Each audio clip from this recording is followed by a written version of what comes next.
strike 3 na yan. Kay Rizon Tiveros, oo. Kasi ako personal, nakakausap kami. Sinasabi nila na binayaran sila ni Rizon Tiveros. 2 instances personal. Kausap ko unang-una yung kay Kian. Number 2 yung sa Farmally. Kaya etong lumabas tong testigo na nagsasabing binayaran na naman siya ni Senator Rizon Tiveros para magtestigo laban kay Pastor Apollo Kibuloy, strike 3 na yan kay Rizon Tiveros, oo. At personal po, nakausap ng inyong abang lingkod, yung tatay ng minor na kinuha nung grupo ni Rizon Tiveros. Pati yung sa Farmally, kausap ko po, nandoon po ako nung binibidyo yung kanyang testimony. Nandoon po ako. Kaya, etong pangatlo, hindi ko alam ito. Pero, ako'y naniniwala sapagkat because of pattern sa batas, sa law and evidence, admissible yung mga previous acts to prove pattern. Siguro, may papayo ko dito sa abogado ni Pastor Kibuloy na naghain ng Ethics Committee complaint pagdating ng 20th Congress doon sa Senado. At sasamahan ko po siya kasi kailangan na pong tumigil itong ginagawang ito ni Senator Rizon Tiveros. Nakatakot Ay, naman, nako. attorney. Itong problema nga rito kasi sa mga tao rito sa ating pamahalaan o katulad niyan si Rizon Tiveros. Diba, may lumabas na witness na siya daw ay binayaran para siya ay mag-testify kay Apollo Kibuloy. Laban kay Pastor Apollo Kibuloy. Alam niyo po, hindi na po ako nagugulat dyan eh. Kasi ako personal, nakakausap kami na mga witnesses na binayaran. Sinasabi nila na binayaran sila ni Rizon Tiveros. 2 instances personal.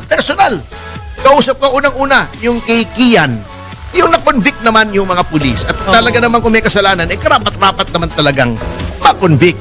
May justice. Oo, may justice. Pero noong una, may dumapit po sa amin ni Congressman Jing Paras. Ayan, buhay na testigo ni Congressman Jing Paras. Yung tatay ng isang bata, nagre-reklamo, minor ito ha. Kinuha daw yung anak niya sa kanya nang walang pahintulot ni Rizon Tiveros. So lumapit kami sa CIDG. Kasama namin yung tatay, nagreklamo. Kaya yan, kasama yung isang opisyal ng CIDG, kasama yung VACC o yung Volunteers Against Crime and Corruption, kasama si dating Congressman Jing Paras. Pumunta kami sa Senado para kausapin si Senator Rizon Tiveros. Natakot yata nung nalaman may CIDG, hindi kami hinarap, wala daw. Sabi noong staff niya. Although, sabi ng mga tao roon, nandun daw. Hindi na namin pinili, siyempre. Ayaw naman nating pastusin yun, senador yun eh. Senator of the Republic. That's number 1, ha? Number 2, yung sa Farmally. Diba, hinarap namin sa media. Yung isang witness na sinabi, binigyan siya ng pera, binigyan siya ng e-bike ni Rizon Tiveros sa pamamagitan noong abogada na connected kay Rizon Tiveros, miyembro ng kanyang staff. Ayan, nasa akin pa yung video. Nandyan pa rin sa online yung testigo yun, yung video ng testigo. Kaya hindi lang may pagkakaila yun. Yung kay Kian, nandyan pa rin po online pag ni-research nyo. Kaya etong lumabas pong testigo na nagsasabing binayaran na naman siya ni Senator Rizon Tiveros para magtestigo laban kay Pastor Apollo Kibuloy, strike 3 na yan kay Rizon Tiveros. Oo. At huwag niyong sabihing hearsay o patay lamang sa mga media reports yung aming sinasabi sapagkat personal po nakausap ng inyong abang lingkod yung tatay ng minor na kinuha nung grupo ni Rizon Tiveros. Pati yung sa Farmally, kausap ko po, nandoon po ako nung binibidyo yung kanyang testimony. Nandoon po ako. Kaya etong pangatlo, hindi ko alam ito. Pero ako'y naniniwala sapagkat because of pattern sa batas, sa law and evidence, admissible yung mga previous acts to prove pattern. Halimbawa, ikaw ay inakusahan na binubugbog mo yung asawa mo. O yung binubugbog mo yung girlfriend mo. Paglalabas ng dating girlfriend mo na sinabi, nabugbog din po ako.